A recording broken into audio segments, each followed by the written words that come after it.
Yes, very fast. Sorry to make you do all your editing on the absolute fly. It's all good. It's all good. And why don't you let us know who is here in the bottom left? Sorry, bottom right. Yes, in the bottom right-hand corner, representing Apprentice, the new team on the scene. Give it up for DisReSpeCT. And spawning in the top left-hand corner of Lightshade LE, we have the American Protoss player representing Team License to Kill. It is RockEr.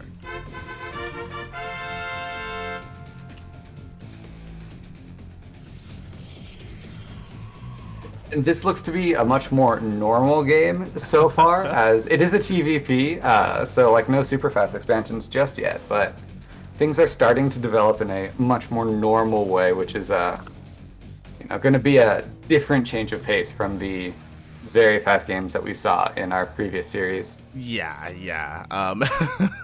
We had a very NA series to begin with, and now things are settling down a little bit. Unfortunately, we're not too sure how this series started out because we are jumping in mid-series, but I'm very excited. I honestly haven't been able to cast too much RockEr before. And RockEr, he's a very good player. As if I remember right, he's just a kind of a, like, I hate to use the word like generic, but he's a fairly generic macro Protoss. Well, like, he has some like interesting like mid-game strategies, but like from what I've seen of him, he likes to get into the mid-game fairly normally, but that's not fairly normally. Mate, we have a Cybercore the way, we have the Zealot being protoed out. This is Proxy Void Rays. Ooh, I love to see it. And with that SCV on the other side of the map, I feel like DisReSpeCT has to know. And I'm very curious if this is the strat that lost DisReSpeCT game 1, as RockEr is up 1-0. Oh. So we, yes, and so we do have an expansion in a bunker going down. And so this is going to be interesting. I'm excited. This is a little bit disastrous, not gonna lie, because again, like this bunker at the natural and this expansion isn't gonna come into play at all. Like the Void Rays are gonna bypass this completely. We need something else here, and I guess we do have like more Marines on the way and stuff, but it feels like DisReSpeCT hasn't really realized what's going on. Yeah, he does get the Marine into the main base, but with the bunker and the CC not completing, that's going to be a force cancel, and there it goes. And so DisReSpeCT, he's committing to the high ground. But like, is it going to be in time? That Stargate is just barely finishing up, and with the Chronos and the Void Rays coming out, I feel like it might be a bit of a quicker game, as, they adapt even denies the scout. Oh no. Ooh, yeah, the SCV does get taken out. Thankfully, that SCV did scout the Stargate from RockEr, so DisReSpeCT is now fully aware.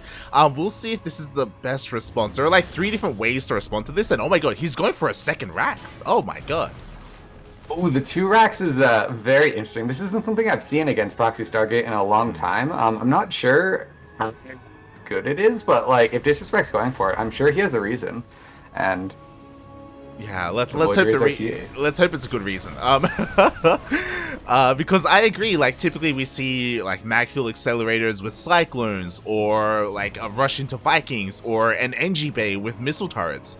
So interesting choice for this mass marine. And we'll see if it's going to be enough anti-air here. Like, he's working on everything else as well, like cyclones and Vikings. Yeah, he is getting like the whole thing, but with that extra racks making Marines, maybe it changes the math a little bit. I'm not entirely sure. This isn't a response I'm super familiar with. We do have the shield batteries and the natural now done, and that is a lot of Marines. Yeah, it definitely is. So far, the shield batteries are doing a very good job keeping these Void Rays alive, but the Marines are getting picked off one after the other. Ooh, there are no SCVs pulled in time, so this depot will go down.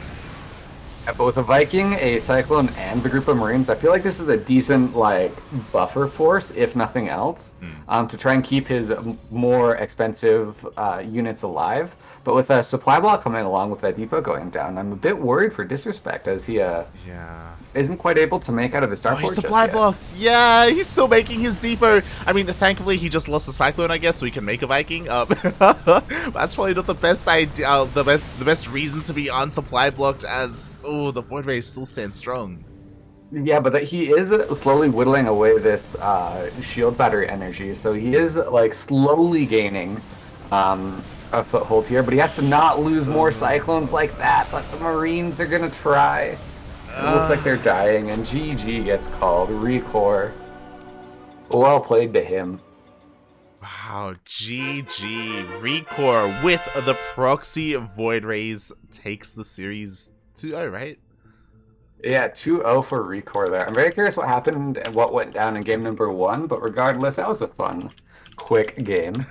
Man, all the games are quick today. It's all Yeah, maybe I'm cursed to go for quick series here.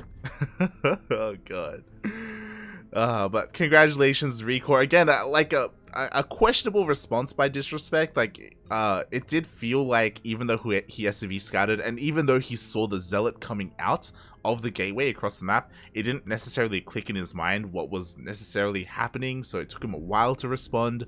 And that 2-rax response is interesting to say the least. Again, like, I haven't seen that response either before.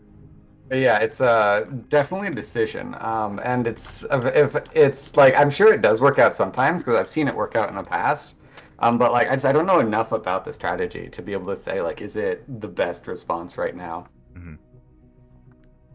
Yeah. Well, I mean, with that, we do see RockEr moving on and into a PvP versus Riser. That's going to be a pretty spicy PvP to say the least. I do know that will be casted by Rotterdam. We have the option of following that. Otherwise, the other option we have is waiting a little bit because Starkiller is waiting for the winner of Coda versus Jenison, and they are mid-series. And they actually, Coda versus Jenison, they got into a lobby the same time that we did. To be fair, we had a much faster game, but... Yeah. So I feel like we did start out with Starkiller. Maybe following him would be a good idea.